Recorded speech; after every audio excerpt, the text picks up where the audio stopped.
الشيطان الرجيم.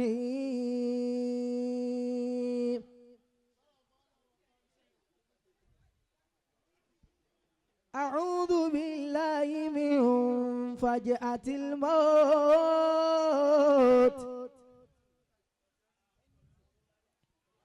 أعوذ بالله من موت الرجال والنساء.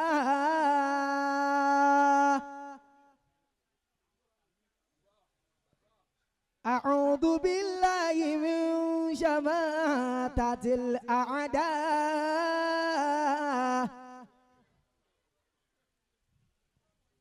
أعوذ بالله السميع العليم من الشيطان الرجيم.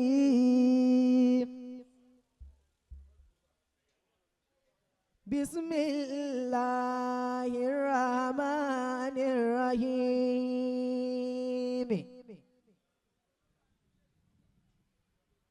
والنجم إذا هوى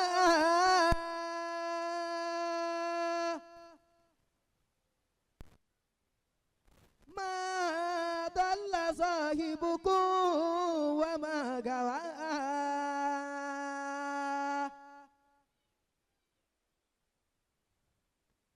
وما ينطق عن الهوى إن هو إلا وحي يوحى.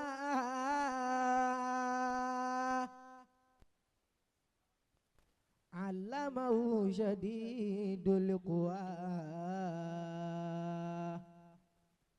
ذو مرة فاستوى وهو بالأفق الأعلى وهو بالأفق الأعلى ثم دنا فتدلى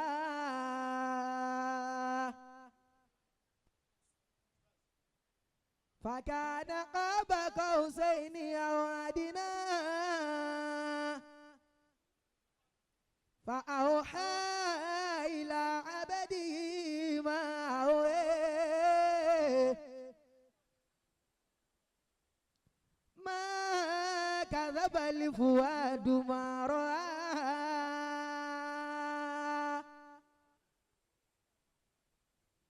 أفتمارونه على ما يرى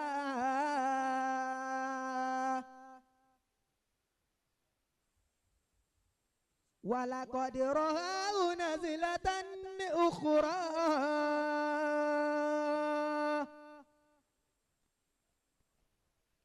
عند سدرة المنتهى عند جنة المأوى. بسم الله الرحمن الرحيم. وما محمد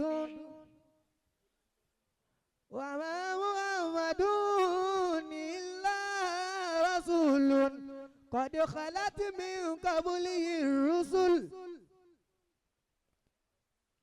أفإن مات أو قتل انقلبتم على أعقابكم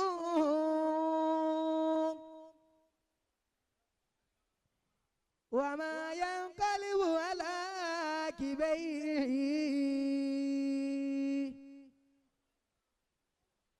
ولن يضر الله شيئا وسيجزي الله الشاكرين. صدق الله مولانا العظيم. الله أكبر. The next reciter. السلام عليكم ورحمة الله وبركاته. وعليكم السلام ورحمة الله وبركاته. lábẹ́ pé à ń ka Kùránì yìí a kí bàbá wa àgbà bàbá ìmáàmù gbogbo Jasrai tí wọ́n wọlé a kí bàbá wa ní prayer warrior àti gbogbo àwọn àsàlátù wọn gbogbo àwọn àsàlátù Jasrai gbogbo ẹ̀yin bàbá wa pátá tí ẹ wọlé ní a kí bàbá àgbà prayer warrior gbogbo ẹ̀yin ìyá alásàlátù gbogbo ẹ̀yin ìyá wa pátá Ọlọ́run má ṣe ìfàlùbáríkà sí dídé wa mo kí bàbá wa àgbà ọlá mímọ́ as'adakumullahu fi darain láti Kòròdú ọlọ́mọṣẹ́ járí yín pẹ́ o.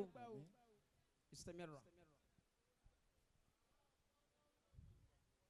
أعوذ بالله من الشيطان الرجيم.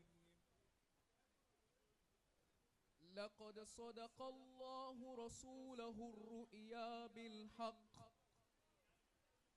لتدخلن